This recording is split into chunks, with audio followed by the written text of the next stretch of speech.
Hello, and welcome back to my channel.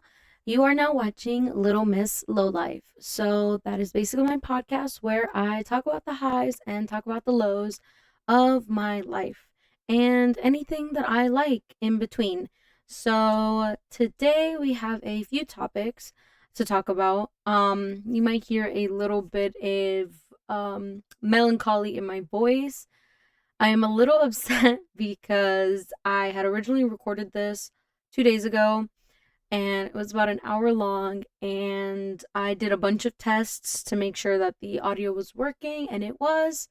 And by the time I finished the third episode and I listened back to it, there was no audio. So I had to delete all that footage.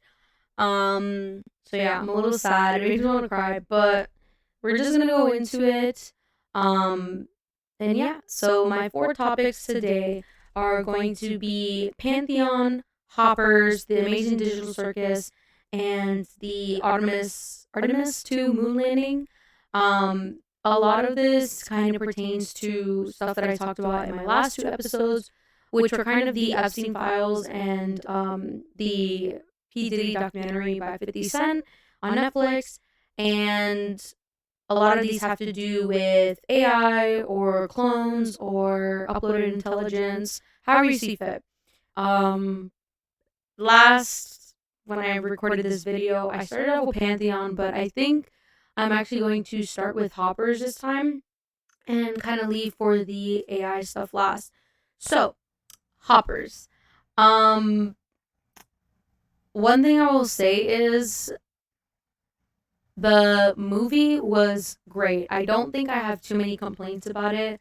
However, the only gripe that I have with the movie is that the song sung by Sia, um, which is Save the Day, I'm sad that they didn't play it during the movie.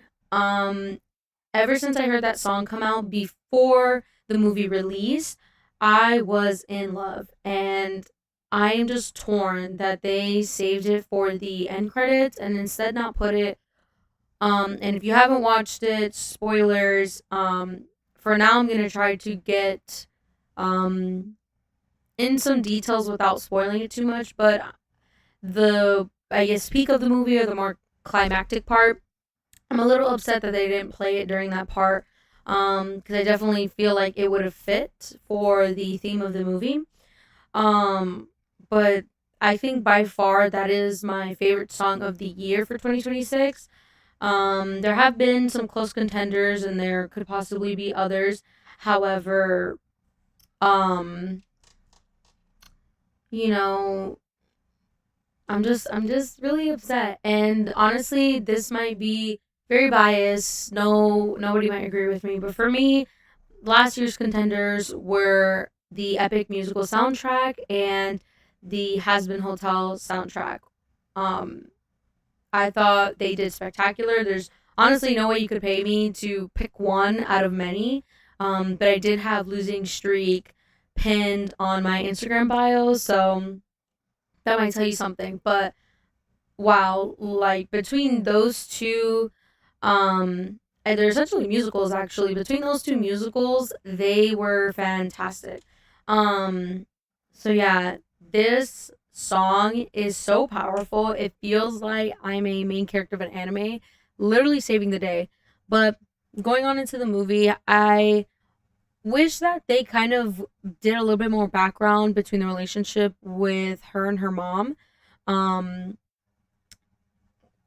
and I think now we're going to be getting into the spoiler part of it. So if you haven't watched it and you're interested in watching it, I would recommend that you skip after I talk about Hoppers.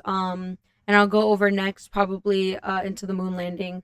But yeah, so basically when she goes and has the backstory with her grandmother and stuff like that, I obviously the movie, like the main point of the movie was her trying to preserve the memory of her grandmother and fight for the animals. But I feel like I kind of wished that she had more of like a mother presence with her mother. I just felt like there was a little bit more there that we could have chimed in on. But Then again, I'm really like fond of Disney princesses movies, and it's been a while since we really had a maternal figure like in a movie. So I don't know. I think I'm kind of just like missing that aspect.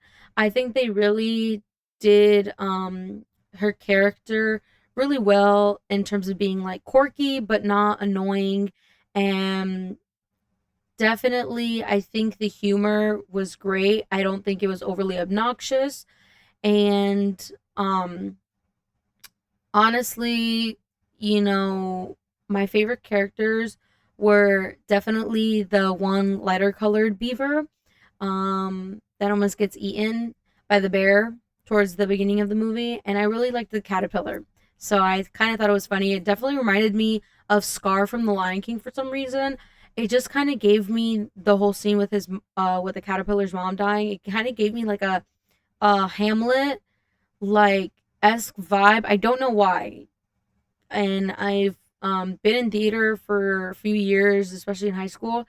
I don't know why, but for some reason he kind of just reminded me of that, and the whole thing with Scar and Mufasa from Lion King. So I really like that. Um, the ending, I would say, is okay. I Not to say that I don't care much for it, but I think the story in general is very beautiful, and it did make me tear up a few times for sure. And I probably would have bawled more if I wasn't in a movie theater setting, but yeah. Um that's really all I have to say about hoppers. So I'm going to be moving into the next topic, which is the fake moon landing of Artemis, or just in general. So the moon landing. Now I'm kind of just going to give my thoughts because obviously, you know, for me personally, someone that has been a theorist since the age of 10, um, I don't know. So I'm not to say that I'm not here to debate, but for me, there's just a few things that make me not believe, at least for the first moon landing, that it didn't happen. And for the second one, it could be debated. Um, but I'll tell you why. And that is one of my reasons is, it's taken almost 50 plus years for us to go back to the moon.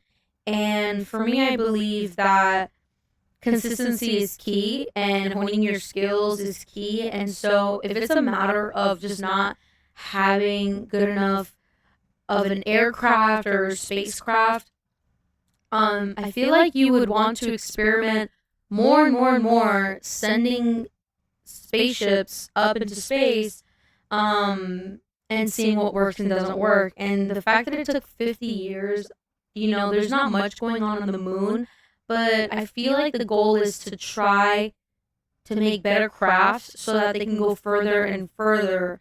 And I know we have actual robots that have gone, into space and try to go into other planets, and we're already at Mars. But I feel like it would be so much different and better for humanity if we could actually go there.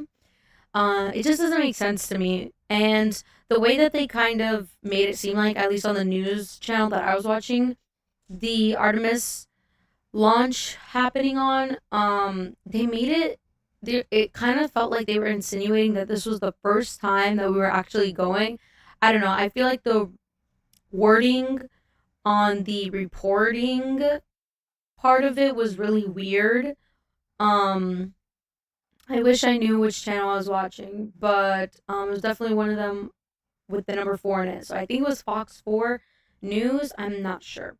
But yeah, and I've seen some screenshots and some interesting videos of what looks like to be debris falling off of the ship that could be thought of, maybe the astronauts being in there and not actually being inside the spaceship after it launched.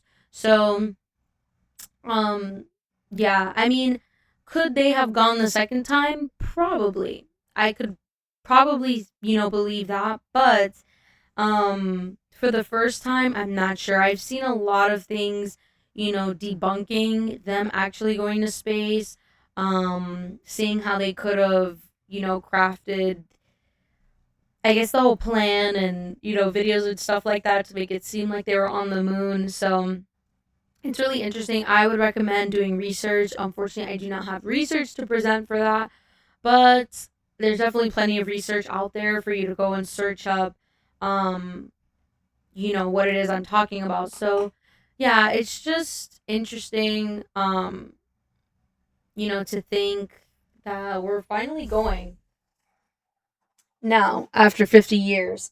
Um, and mind you, so another reason I believe that, despite the first two reasons of taking so long and just evidence making it believe that it didn't really happen, for my third reason, so in a biblical context, and I'm not here to debate, I'm just here to tell you what I know, what I've heard, not that anything is factual, but um, in the Bible, it speaks about a firmament. And if you don't know what a firmament is, so basically it says that the earth is flat and there is a dome-like structure on top of the earth, which is the firmament.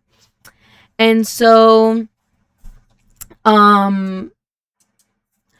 basically, if that's the case, I'm not sure if this is also in the Bible, if I heard it from somewhere, but I believe that there's meant to be water at the bottom and on top. So water underneath the earth and water on top of the firmament, which would explain, I think I've seen videos of like rockets hitting the sky, if that makes sense. And also, it was really weird because watching Artemis go up into space, it didn't go straight up in trajectory. It kind of, I felt like, went at a curve. And to me, it doesn't really make sense. I mean, maybe, physics and something I don't know, but it's just a little weird. I feel like when you're launching something straight into space, I don't understand why it just wouldn't go up, into the sky.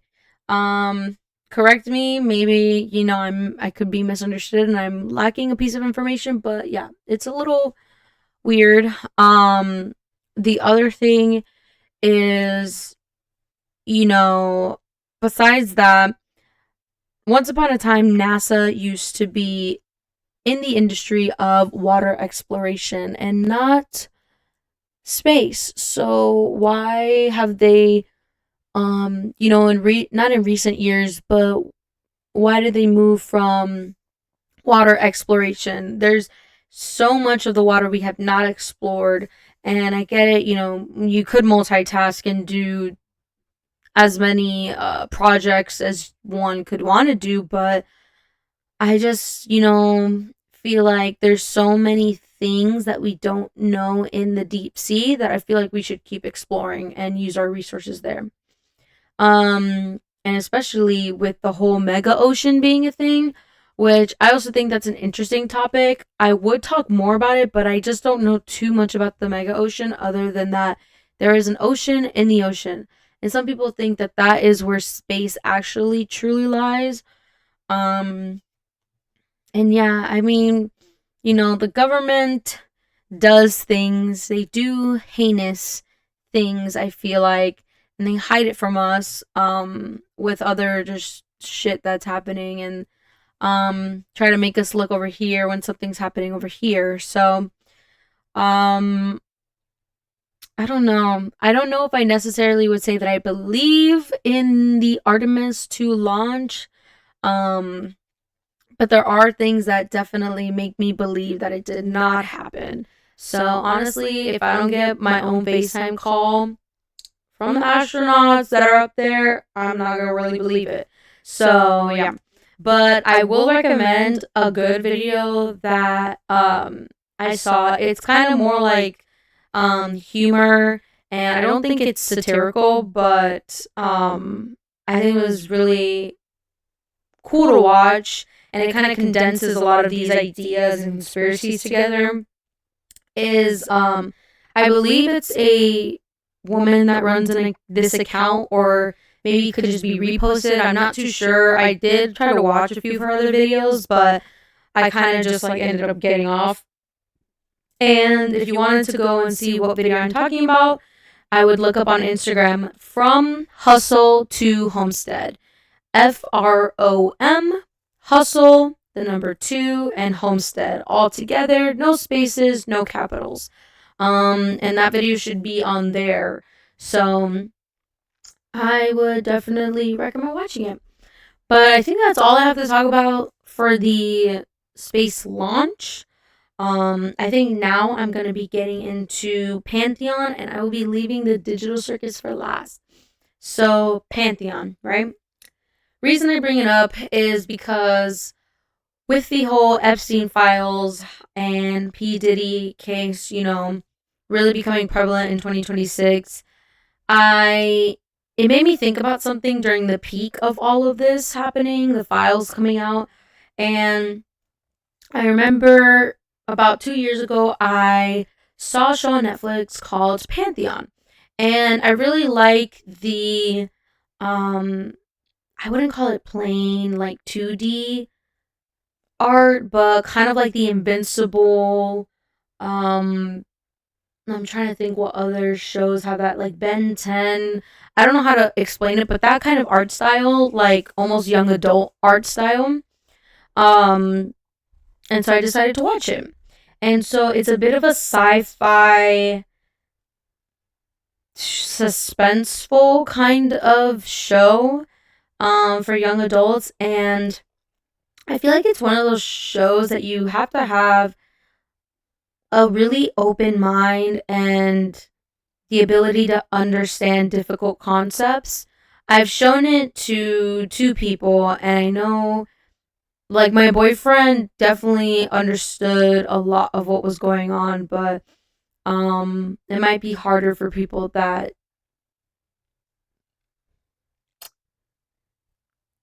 have a hard time understanding difficult concepts. So yeah.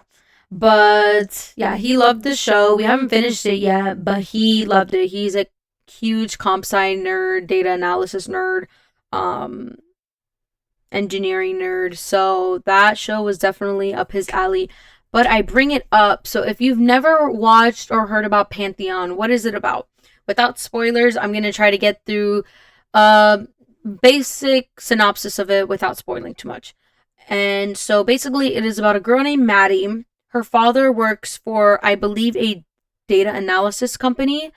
However, they have a project happening in the background, unbeknownst to a lot of people, that they are trying to digitally upload people. What does that mean? Digitally uploading means that you are taking your brain, you're scanning it, and while you are alive, they are slicing parts of your brain apart to scan the neural, I'm going to call it neural coding, which is not what it's called, but essentially your neural code, and they turn it into coding so that they can basically replicate your memories, the way you think, your thoughts, everything about you. They can replicate your brain and upload you digitally, right? And it's kind of like Digital Circus. So, in that sense. But let's go back. So, they're doing that, and her father passes away from cancer, I believe. And so, to her belief, which is Maddie, and her mother's belief, he passes away. Maddie did not know about this. However, I believe her mother did, in terms of this project. And so one day, she gets bullied in school. One day she comes home from school, and a Windows kind of like coding pop-up chat pops up on her computer. And it's someone messaging her in emojis only. And so this person kind of helps her in school a little bit to, stop the bullies. And she's kind of getting closer, and she's trying to figure out who this person is. And upon trying to figure it out, She does figure out who it is, but she also enlists the help of this one kid. I can't remember his name. But he's probably, I think, 2 or 3 years older than her. He's in high school, and I believe she's in middle school. And if not, maybe freshman, and he's probably like a junior. But yeah, so he's a lot smarter than her, and she's, trying to get his help with the things that she's finding about.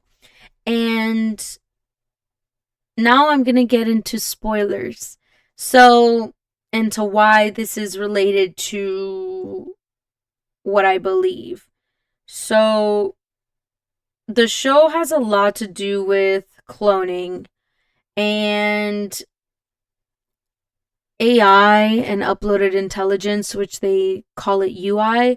And so, for those of you that haven't left yet, that are afraid of spoilers, I would recommend you can still be a part of this, but maybe skip kind of towards the end of this conversation.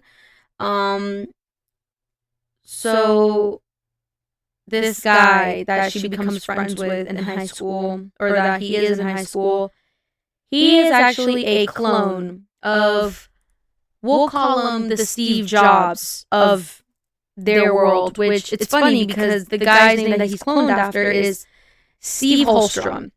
And so he actually is the CEO of the business that Maddie's dad worked for, and is the reason why they created this project to digitally upload minds. However, Holstrom had cancer, and so when they were trying to figure out how to digitally upload people, they realized that there was a problem. Just like how brains in real life degrade over time, they realized that the coding that they have developed also, the coding degrades over time because it is just like a human brain. So they were trying to crack the code to integrity being the issue that they were having. So because Stephen Holstrom felt that he could figure it out but didn't have enough time, they decided to start another project of cloning Stephen Holstrom. But instead, they weren't going to make him again. They were just going to make a child. And I don't think they talk much about how he was created, but they basically, I'm assuming, used, cloning DNA and technology to reclone him. This kid was basically born out of a freaking bag with juice in it, and they basically gave him like the Miles Morales treatment or the Spider-Man treatment of having canon events that shaped Steve Holstrom to be who he is. And so basically this kid lived a fake life his entire life. His parents were actually never together, and they were just paid to be together. And they would set up things that would give this kid canon events enough to make him the next Steve Holstrom, essentially, to solve integrity. And so he solves integrity. And so what happens now with this kid, now that the original people, so the people that were also part of this project were people that originally founded and the other employees that first founded the company with Steve Holstrom. So very close friends. And they were the ones that were overseeing the child and taking care of the kid. And so what were they going to do with him after he cracked the code, after they bring back Stephen Holstrom? Well, they were going to take him out. So when he found that out, he was like, I'm not giving you the code to integrity. So they kind of just fucked him. And basically, now after, during this time in general where the show is taking place, other places have found out that UIs are a thing, and now they're trying to do it themselves. Now the world governments are also involved. And so what happens when the actual regular citizens find out, actual people? Well, the government shuts down the internet. They're like, fuck no, these people are going to go rogue. We need to stop this. So they create almost like a mind flayer-esque storm from Stranger Things, and they call it Safe Serve. And so basically it is like an AI that goes and finds any single UI, which is the upload intelligence. And they go and it consumes them. It goes and tracks them down and swallows them and destroys them as a whole. And so, obviously, later down the line,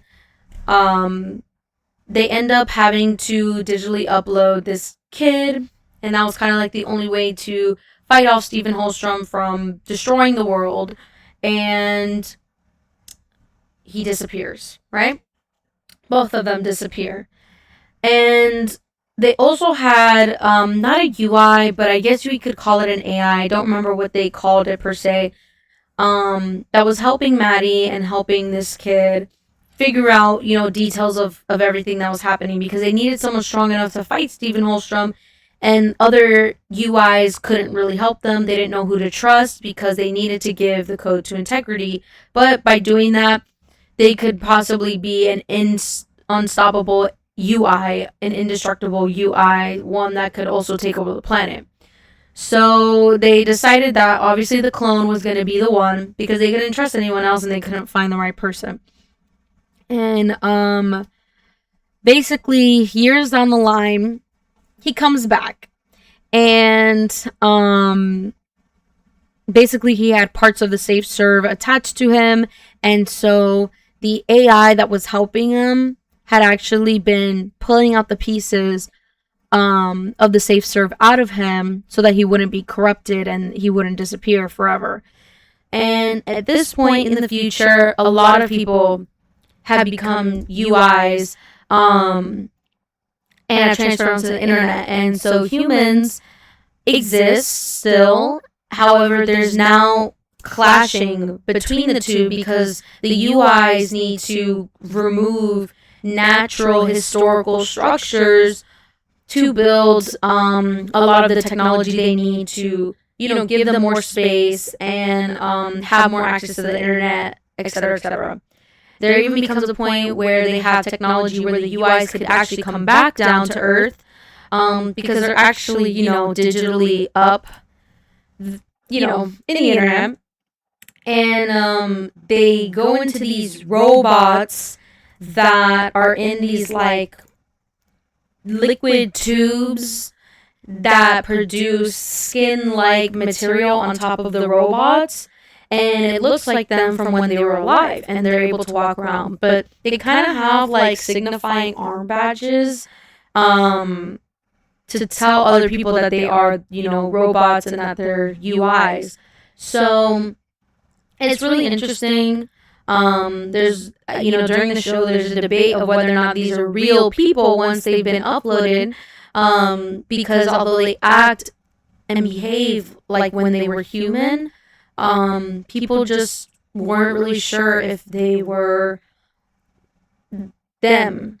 And so I bring this up because, now with the whole Epstein case kind of coming to society and being in the public, a lot of things regarding cloning, mind switching, has also become a topic of conversation.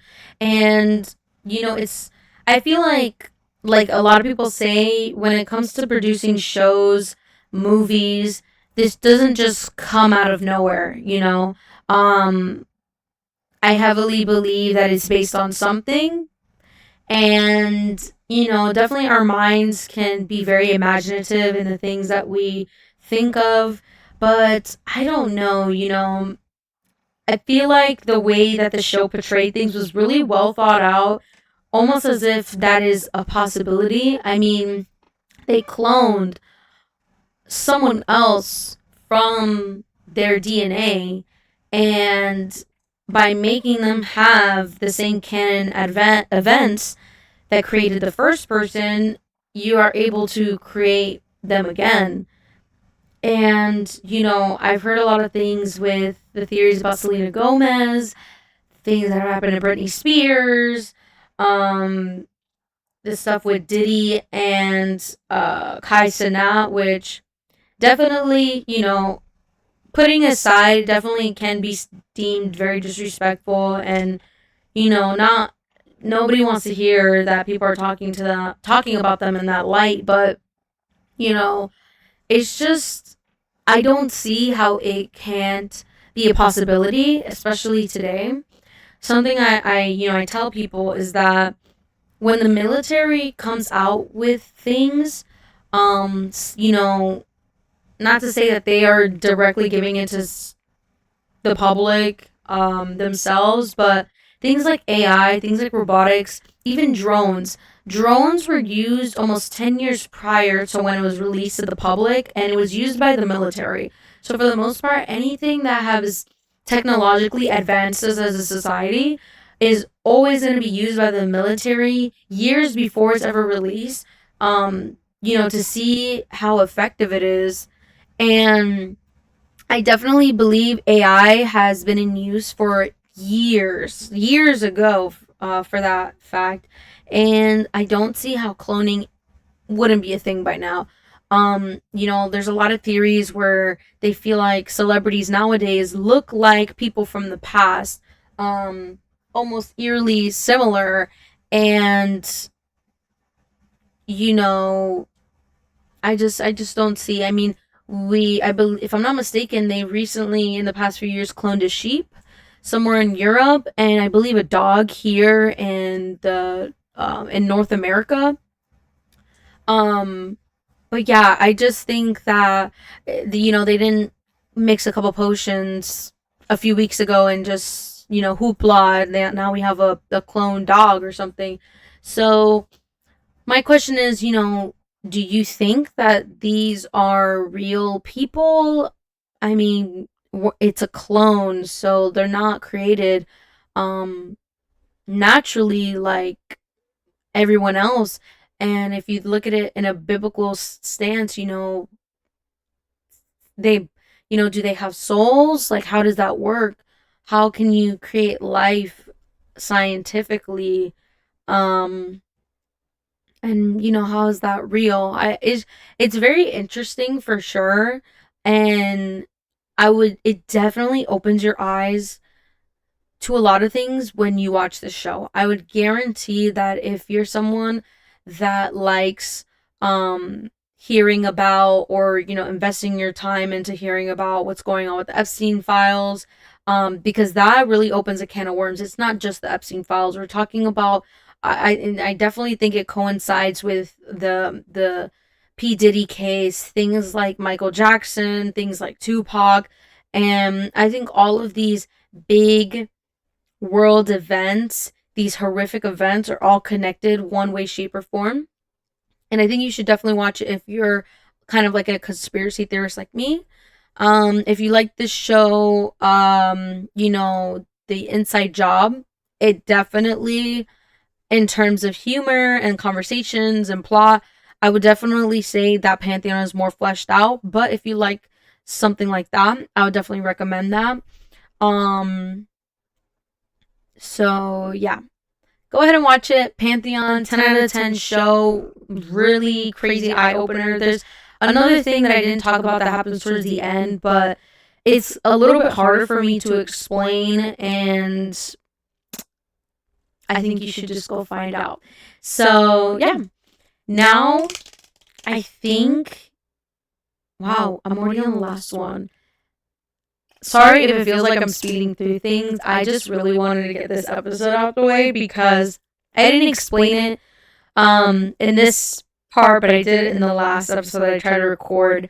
I miss releasing a video for the month of February, and I want to be a better content creator as much as possible. And sometimes I'm not really good at following schedules, and I kind of just like being me, and sometimes that's very chaotic. And I felt compelled to make, two videos in terms of one covering for February and one covering for now we're in April. So originally it was supposed to be March. I was going to do my March video and my February video, but I didn't do a second one in March, so now I'm doing February and April now. So this is going to be for February's video, and the next episode will be for April, but I'm definitely prefer to talk about topics that are happening within that month. So hopefully these are not too too far into the future of what was happening in February, but that'll be fine. So yeah. So the last thing is the Amazing Digital Circus. Now, during this time right now, it is April 25th. It's going to be coming out in June, I believe, the last episode, episode 9. So I'm basically going to be talking about my theories, and I kind of want to be like those people that are like, I said the theory, this time ago, and like, this is how accurate I was, blah, blah, blah. So, because I feel like I always have so many theories about how other fandoms are going to go, especially with Five Nights at Freddy's. I'm a big FNAF fan. And just other things in general that I'm like, dang, I wish I posted this so like, other people could know that I was definitely onto something.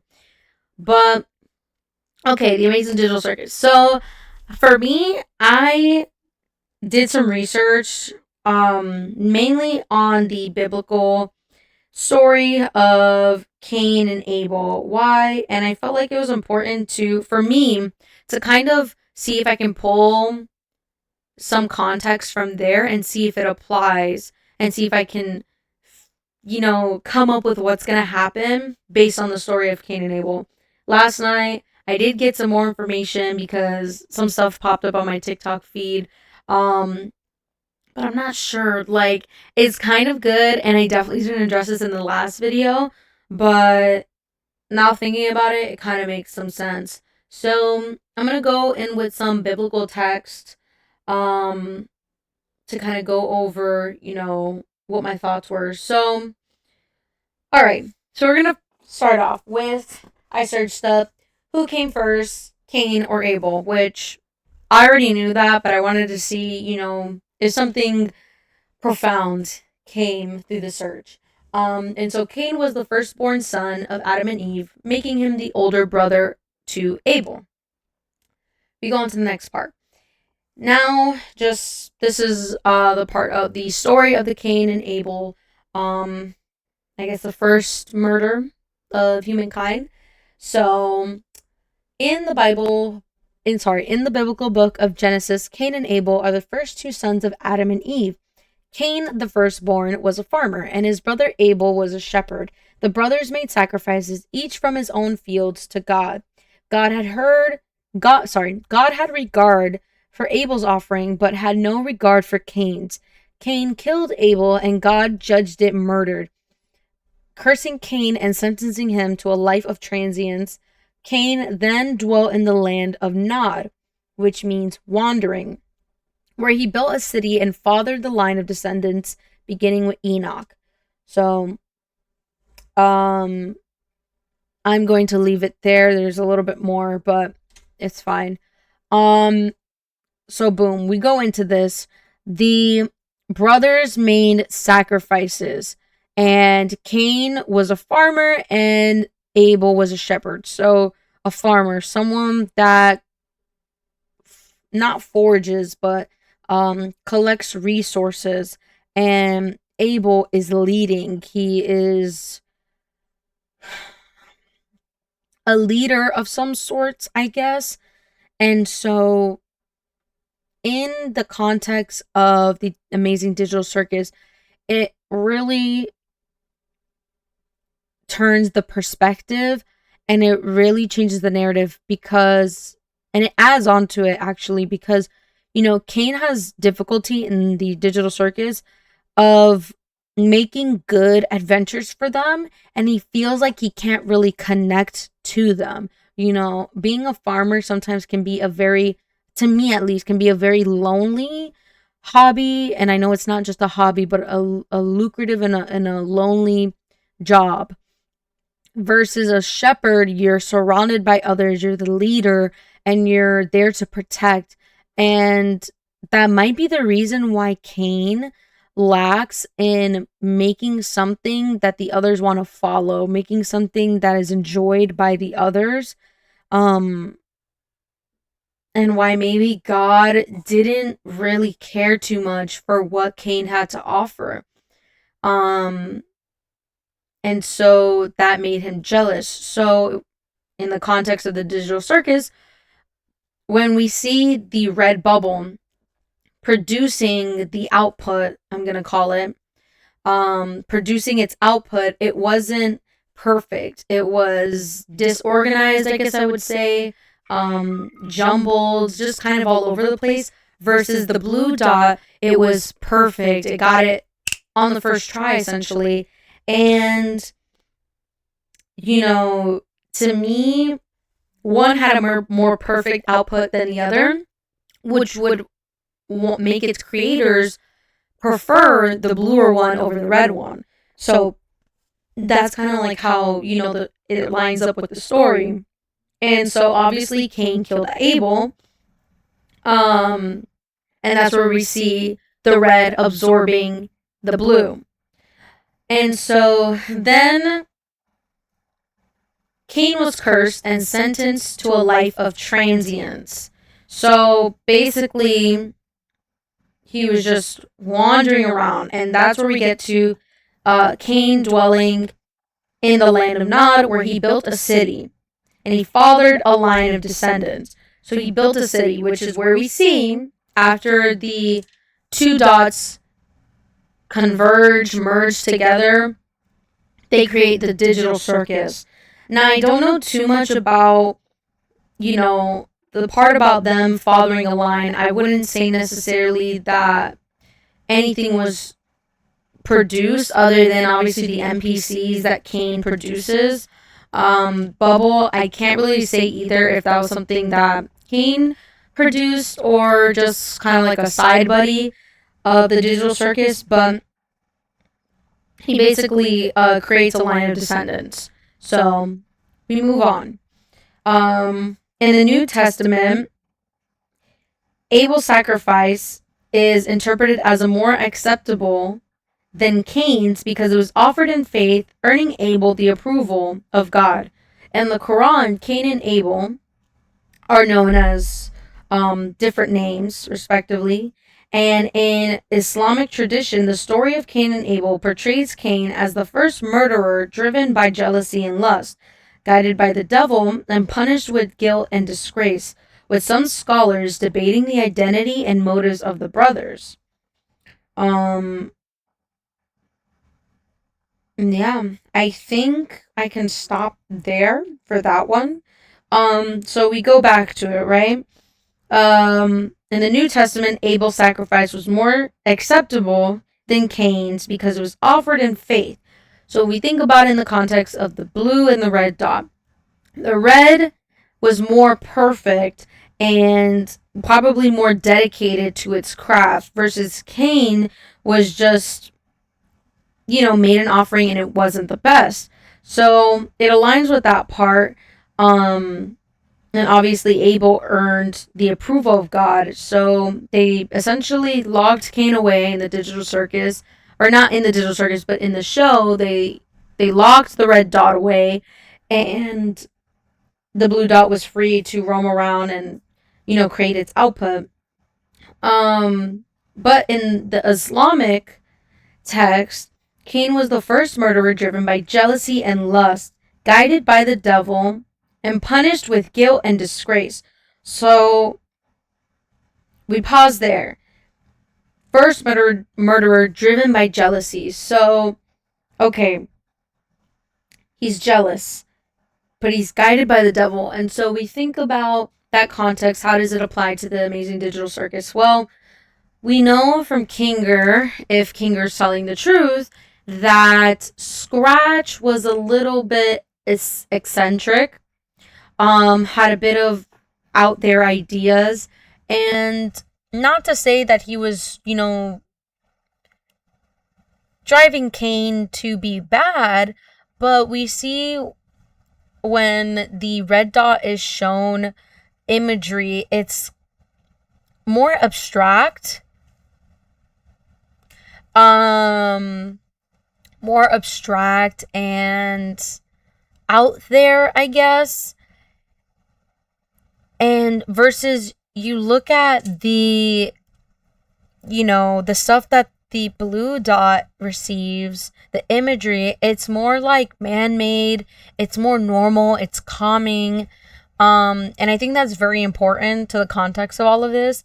So, and we also see that when everyone first gets into the digital circus, that Scratch is the one talking to Kane, and kind of, some people are saying that in the German dubbed version of the digital circus, there's a little bit more context there, and basically Scratch is, asking how Kane put them there, XYZ, trying to figure it out. So I don't know, maybe Scratch did have a hand in all this kind of happening to everybody in the digital circus.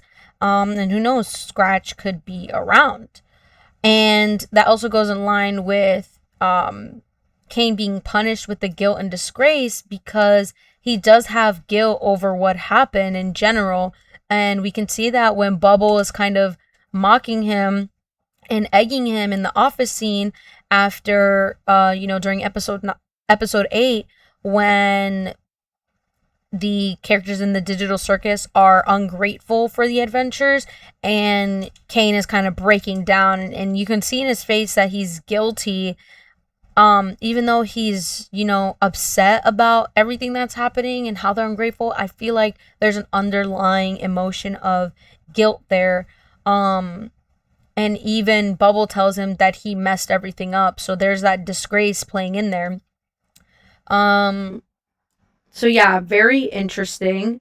Now we're going to go into something else, which is the author of the Epistle to the Hebrews makes a brief reference to the Cain and Abel story. By faith, Abel offered to God a more acceptable sacrifice than Cain's. Through this, he received approval as righteous, God himself giving approval to his gifts. He died, but through his faith, he still speaks. Now we pause there. So we get it that Abel offered a better sacrifice, okay? He received approval that was righteous, but he died, but through his faith, he still speaks. And I think that is so interesting, because I feel like Abel, or who we believe to be Abel, is somewhere physically and visibly in the digital circus. He's there, and I feel like we've seen him. How much? I'm not sure, but I know there's a lot of theories that either the mannequin or Bubble could be Abel, right?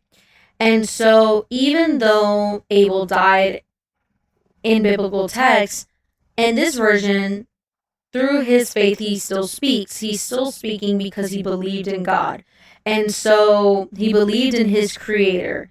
So how, whether, that's figuratively or literally, how do we apply it to the digital circus? So through his faith in his creator, he still speaks. So somehow Abel was preserved, possibly, or put into a form where he can still exist, but not as he truly was. And so when they merged, it didn't really look like, at least for the dots, that one disappeared.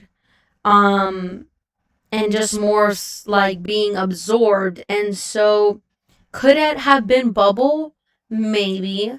But also for the mannequins, they're very prevalent in the show. And I think it's an interesting choice, because I feel like they're the only thing in the circus that kind of pops out as not being very circusy. And I feel like it just kind of fell more in line with the imagery that Abel, or the blue dot, was receiving during the beginning of the show, of more natural things that you can find in life, if that makes sense. and that's like an art figure, a wooden posable figure that a lot of art students use. And yes, it's a bit, it's, I guess you can categorize it as abstract. I just think that it's just a little bit more on the normal side. And even a bubble is just normal in the context when you look at everything in the circus. Um, so yeah, that's just very interesting. I've also heard theories that it could be Pomni, that could be the Abel figure, maybe even Jax. Um, and I'm not sure how I feel about those two. Um, just for the sole fact that they have been, in general, anyone, that has been in the circus, especially Kinger.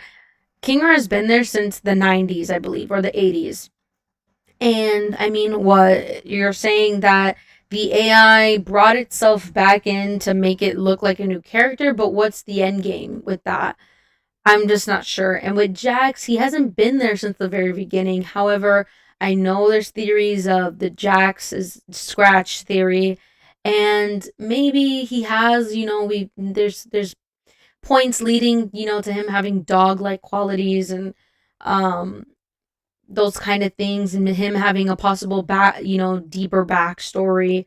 And I he's definitely a complex character in terms of definitely having some deep-seated trauma, but I feel like that's more in relation to Kaufmo and Ribbit.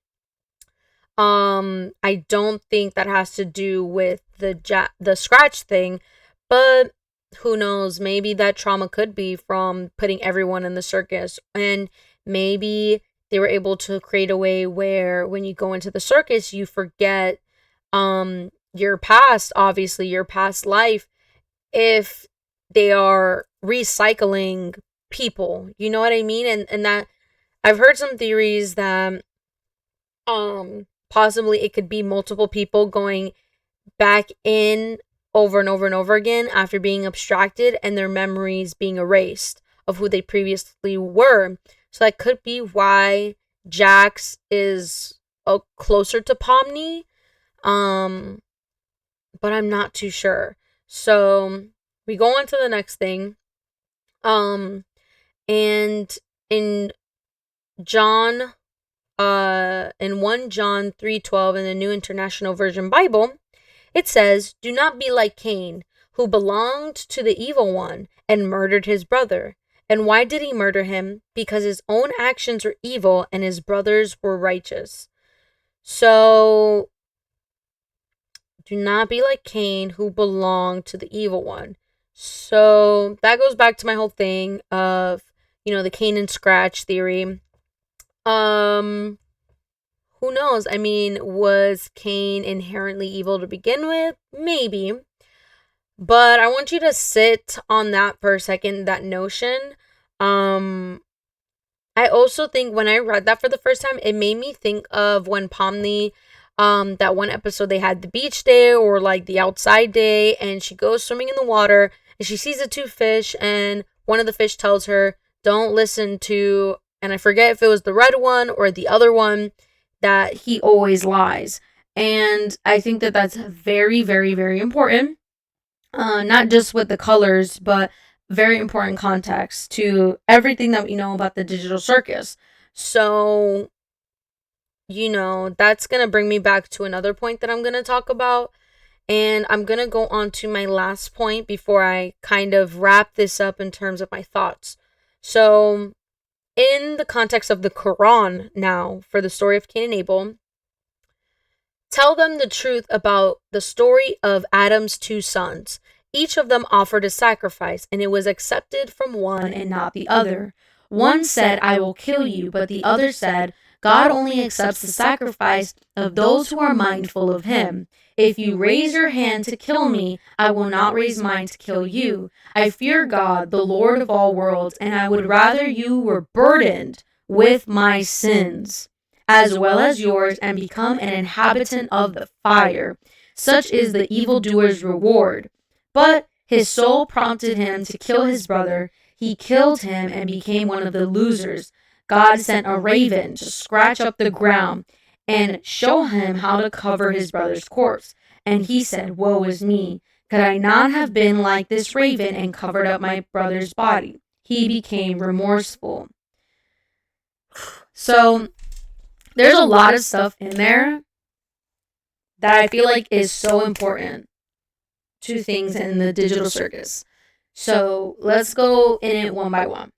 So one said, I will kill you, but the other said, God only accepts the sacrifice of those who are mindful of him. So those who are mindful of him, those who think about him, those who think of what he wants. So in terms of an AI, their whole point is to give a good enough input that is useful and beneficial to the creator, to the person asking them, right? So obviously we know that Cain did not produce such a thing. And, or at least, we're not sure of who is what, but the red one did not produce what they expected compared to the blue one, which is why he was caged. Okay? So if you raise your hand to kill me, I will not raise mine to kill you. And that's another important thing. We see Cain have a very violent tendency towards everyone and everything, right? Versus there are some other people that necessarily don't have that. And you see, that makes me think of Bubble. Now, if Bubble is the true Abel or the other AI in this story, we never see him cause any harm to Cain. It's always Cain harming Bubble, whether it's by popping, or just other things. We've seen Cain abusing the other characters in the digital circus, disappearing the NPCs and stuff, without any regard to their feelings or anything, really. So that's something interesting. Now, I fear God, the Lord of all worlds, and I would rather you were burdened with my sins. So I feel like the only one that ever really showed fear in terms of their creators was definitely the mannequin, maybe. I don't feel like Bubble is necessarily scared of Cain, or scared of anything really. But it's interesting that it says, you were burdened with my sins as well as yours. So, if I know I've heard some things that Bubble is also could be like Cain's physical consciousness in terms of the digital circus, but I don't see why an AI would need a consciousness. But he definitely goes in deep, trying to make Cain feel bad for what he did. That is his fault. So what is it that was so bad that was his fault? That he has such a burden, has such a guilt over this. And I feel like those two things line up really well with each other and really tell us a story there. But his soul was prompted to kill his brother. So Cain's soul was so evil and had always been evil to be able to do such a atrocious act. So was this AI bad from the very beginning? The red one specifically? We're not sure yet, but he killed him and became one of the losers. And I think that's also a very interesting wording here in the Quran, because they're in a game, essentially. Obviously, Pomni says when she first got there, that she had put on a VR headset. So they're in a game of some kind. So being considered a loser is a very interesting choice of words. And God sent a raven to scratch up the ground and show him how to cover his brother's corpse.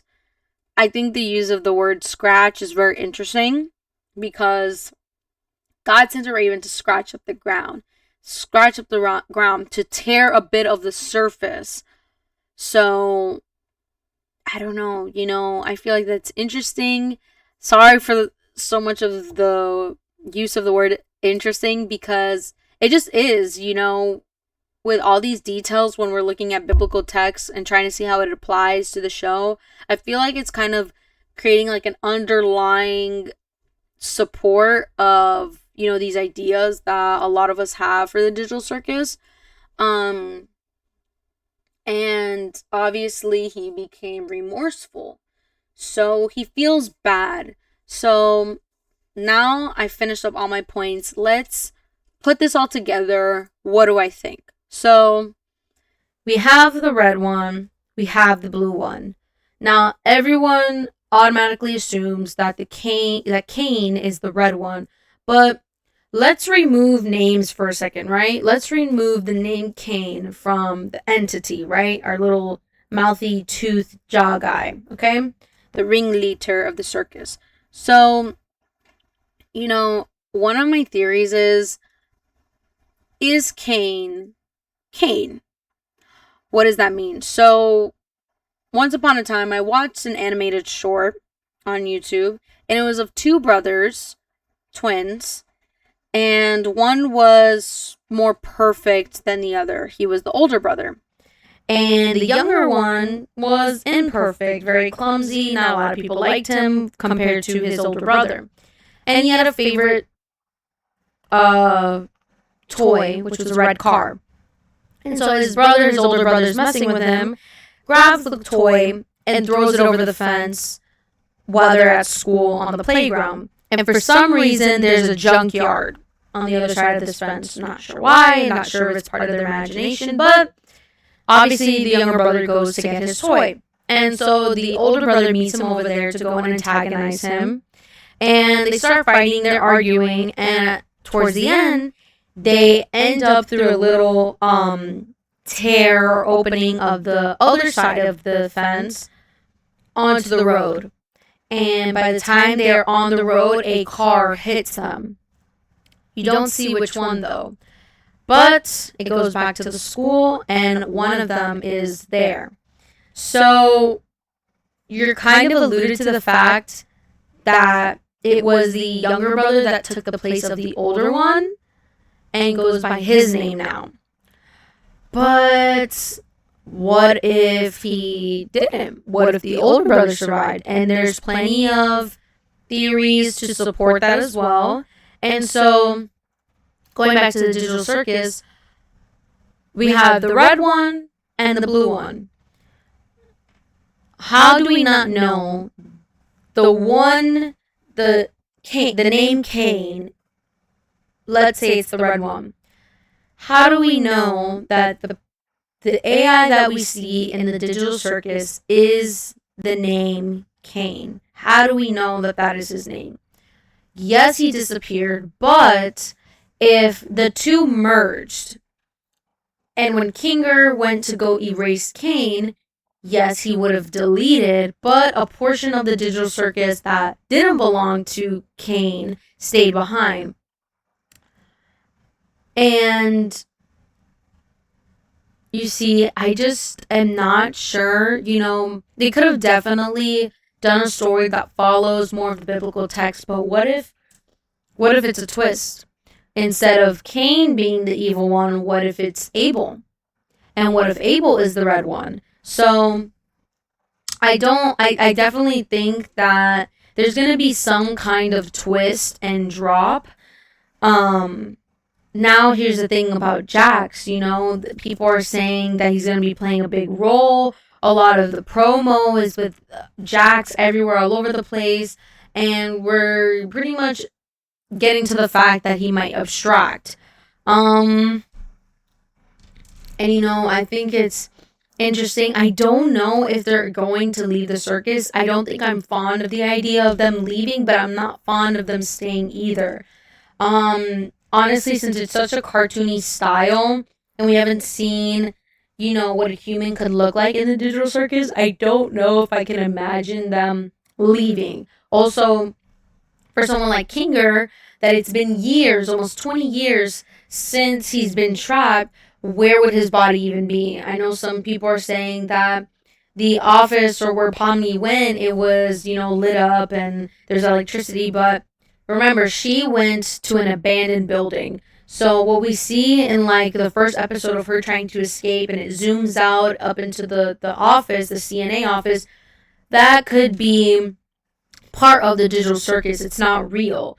Unless this is going to be more of a fantasy aspect, which it already is, but it's kind of giving more sci-fi than anything. You know, how do we know they weren't digitally uploaded? Which goes back to my thing of, could Jax be Scratch, and this is just a new copy, a new version, a new file of Scratch, and maybe Kinger knows that, the real Kinger knows that, maybe Jax has found that out. Who knows, really. And going back to the mannequin, I really see that it could possibly be him, but at the same time, I don't know. There's so many of them. I feel like a different NPC could have been chosen. I mean, we've seen different NPCs, so it's just why a mannequin? Why something so plain, so simple as an NPC, especially like a wide range, so many of them. I think it's interesting because we know the blue one to be more perfect in the sense of having a more organic output, I guess we could call it. So something to think about.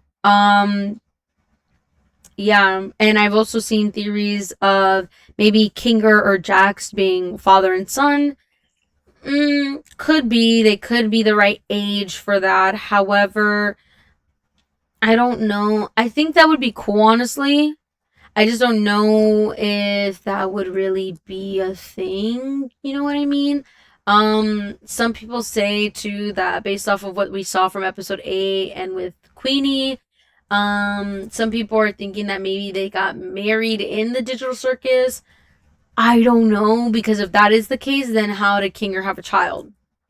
If he wasn't married to someone outside of the circus. So yeah. What else? I know I've heard some things of Gangle, that she was isekai'd. Basically, she was either hit or killed, and her mind was digitally uploaded.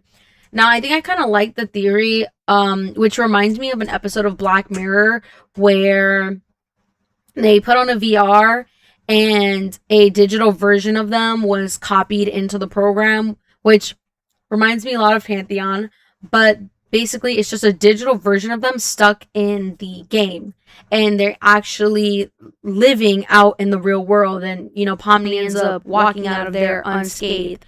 So I think these are all really crazy theories. I just hope that whatever the outcome is, it's not something we've really experienced before or seen, or it's not another kind of media and just repeated it again. I hope that this is definitely like an original plot, an original story, just original, where I can just be at the end of it like, wow, damn, this was an amazing show from beginning to end, and I couldn't have it any other way. And I know that's a lot to ask, but I don't know. I mean, I think they're doing so far really good with how they've done about with the show. So I just don't know if I'm happy with Bubble being the thing, being the AI, but I've heard of the Bubble Boy malware that used to plague in the 90s. I don't know too much about it, so I've just heard things. But yeah, what if the cane that we know it is actually the blue, and the red could be Bubble or someone we haven't seen? I just don't know if I think it has to be someone though that we have seen in the digital circus. Could be anybody really, but yeah. So I don't know, guys. Leave me your thoughts. I think I have exhausted my ideas, and I think I kind of hit all the points for all my topics in the last episode, just a little sped through. This is roughly the time that I had in my last video, so yeah. I think that's pretty much it. I'm gonna probably eat something and go make my other video after that. But yeah, if you like these kind of videos or my thoughts, or you want to learn more about me or see more about me, I post on TikTok and Instagram. I'm trying to post shorts on YouTube, so I'm trying to slowly upload all my content on there. But you can find me at essentially Ela on all platforms. I also have a Twitch.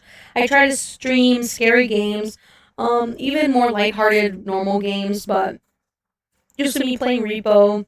I did a little dabbling in Minecraft. Super huge Minecraft fan, but it's been a while since I played like modded or even just a regular world, so I want to get to that at some point again.